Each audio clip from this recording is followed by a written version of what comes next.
morning. Welcome to our Sunday School Lesson with Ruth for Sunday, January 24th, 2021. The topic of our lesson, Prophesying Daughters. Our subtitle, The Holy Spirit in Us. Our lesson comes from the book of Acts chapter 2, verse 16 through 21, and Luke chapter 2, verses 36 through 38.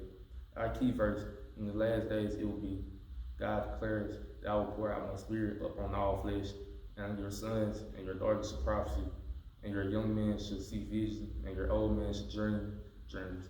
Acts chapter 2, verse 17. In our lesson today, we will see a sampling of how women were empowered early on to proclaim the message and mission of Jesus Christ.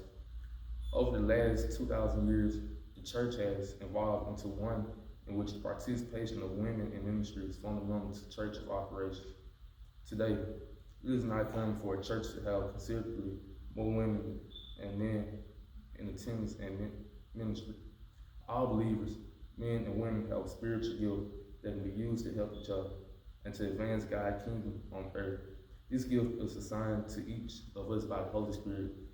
One day, Joseph and Mary took the baby Jesus to the temple in Jerusalem to fulfill the Jewish obligations of the redemption of the firstborn and also the purification of the mother after childbirth. While their two prophets, Simon and Anna, a man and a woman, proclaimed that baby Jesus as the Messiah. Anna was an elderly prophet who had dedicated her life to worship God at the temple after her husband had died. The Bible says he did not depart from the temple and spend her time day and night worshiping God through prayer and fasting.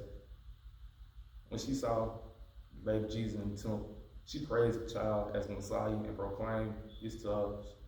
33 years later, after Jesus' ascension, the role of the Holy Spirit would expand in the will and believers, both men and women. This was done on the day of Pentecost historically.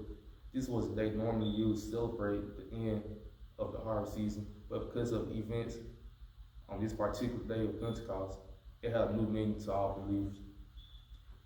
To understand the meaning of our lesson of scriptures in Acts chapter 2, we must first be aware of the setting and what has transpired. First, Jesus had suffered and died on the cross and was resurrected by God. Then, while in his resurrected body, he commanded the apostles to not leave Jerusalem until the Holy Spirit arrived, as he had promised. After his final instruction, he ascended into the clouds and disappeared as they watched. On the day of Pentecost, all the believers, men and women, were meeting together in one place when the Holy Spirit descended on them, preceded by a loud noise heard by all present and many others in the surrounding areas. The Holy Spirit had given them this ability to communicate with everyone in their own language. They were speaking about the wonderful things God has done. This lesson teaches us one main fundamental concept. All believers, women and men, have a place in the church. We each have at least one spiritual gift which we use to help each other and to advance God's kingdom on earth.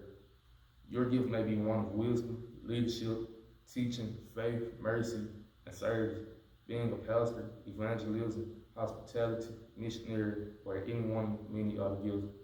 You are given that gift for a reason, to use it to help each other and to glorify God. Thank you. You are the church where everyone can serve.